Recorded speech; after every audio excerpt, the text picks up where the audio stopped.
हाय दोस्तों, आज हम बात करेंगे हमारे सूरज के बारे में। जो सूरज के बिना ना ही पृथ्वी होती ना हम लोग होते। इसलिए हमारे ज़िंदगी में सबसे ज़्यादा महत्व में रखने वाला ये एक सूरज है। और सूरज एक तारा है और ऐसी श्रेणी का तारा है जिसे कहा जाता है G2 श्रेणी का तारा, जो पूरे मिल्की वे गैलेक्सी में मात्र 10% पाए जाते हैं। तो आगे बढ़ेंगे सूरज के बारे में बात करते हुए। सबसे पहले हम लोग जानेंगे कि तारा क्या होता है। कोई भी तारा जन्म लेने से पहले नेबुला के रूप में रहता है। गैस और बादल के समूह को कहा जाता है नेबुला।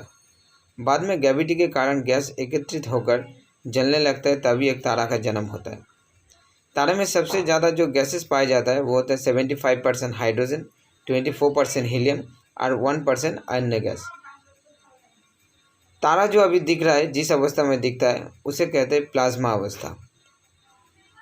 सूरज का जो मेन ईंधन होता है वो होता है गैस। जब सूरज का ईंधन 90% तक ख़त्म हो जाता है तो सूरज रेड जायंट स्टार में बदल हो जाता है।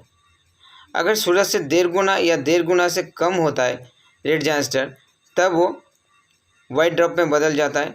तब उसका ईंधन रहता है 95%।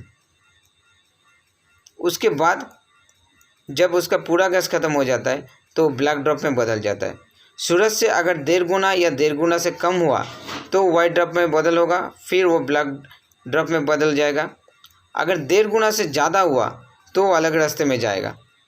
तारे का 90% जो ईंधन होता है वो ख़त्म हो जाने के बाद वो रेड जायंट में बदल जाता है। अगर रेड जायंट बनने के बाद अगर उसका गैस ख़त्म होने के बाद वो अगर और बड़ा बन जाता है, माने तारे से 1.5 गुना से भी ज़्यादा बड़ा बन जाता है, तो बन जाता है सुपरनोवा। लेकिन वही सुपरनोवा जब ईंधन ख़त्म होने के बाद सिकुड़ने लगता है, तो अगर थोड़ा बड़ा आकार रहता है तो बनता है न्यूट्रॉन तारा, और अगर थोड़ा छोटा हुआ तो बनता है पल्सर, और अगर थोड़ा छोटा बनता है तो बनता है क्वेसर। लेकिन एकदम सिकुड़ के अगर जो ज़्यादा छोटा हो गया तो बनेगा ब्लैक होल। ब्लैक होल एक ऐसी चीज़ है जिसके आर पार लाइट भी नहीं जा सकता, लाइट इस पार से उस पार नहीं जा सकता। ब्लैक होल की जो मिट्टी है उसकी एक चम्मच मिट्टी के वज़न 10 हाथी के वज़न के बराबर होता है। अभी हम बात करेंगे हमारे सूरज के बारे में। जिस सूरज का व्यास है 13,90,000 किलोमीटर और हमारे पृथ्वी से 109 गुना बड़ा है। सूरज इतना बड़ा है कि एक सूरज के अंदर 13 लाख पृथ्वी समा जाए। सब जानते थे कि पहले कहा जाता है कि पृथ्वी घूमता है, लेकिन सूरज भी घूमता है। सूरज अपनी जगह एक चक्कर लगाने में उसे 25 दिन का समय लगता है। और सूरज गैलेक्सी सेंटर, जो गैलेक्सी के जो मिडिल सेंटर है उसे बल्ज कहा जाता है। उस बल्ज को वो परिक्रमा करती है। उसे एक चक्कर लगाने में 25 करोड़ समय लगता है, 25 करोड़ वर्ष समय लगता है। इस समय को कहा जाता है कॉस्मिक ईयर। हमारे सोलर सिस्टम का कुल 99.8% मास सूरज के पास ही है। हमारा जो सूरज है उसका बाहर का जो टेम्परेचर है वो है 6000 डिग्री सेल्सियस, और सूरज के केंद्रीय भाग जिसे कोर कहा जाता है, कोर का टेम्परेचर होता है 1,50,00,000 डिग्री सेल्सियस। सूरज का जो गुरुत्वाकर्षण है वो पृथ्वी से 28 गुना ज़्यादा है। अगर पृथ्वी में आपका वज़न 60 किलो हुआ तो सूरज में आपका वज़न होगा 1680 किलो।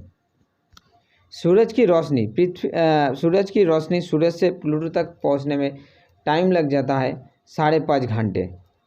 सूरज को कुल 6 परतों में बांटा गया है। सूरज के अंदरूनी भाग से 3 परतों में बांटा गया और बाहरी परतों से 3 परतों में बांटा गया है। अंदर और बाहर बोले तो जैसे मेरे शरीर के अंदर किडनी, लीवर, ये सब जो होते हैं वो अंदर ही होते हैं, और बाहर जैसे कान, नाक, आँख, मुंह ये होता है। उसी तरह सूरज को अंदर से 3 परतों में बांटा गया है। सूरज की जो केंद्रीय भाग है उसे कहते हैं कोर, जिसका टेम्परेचर होता है 1,50,00,000 डिग्री सेल्सियस।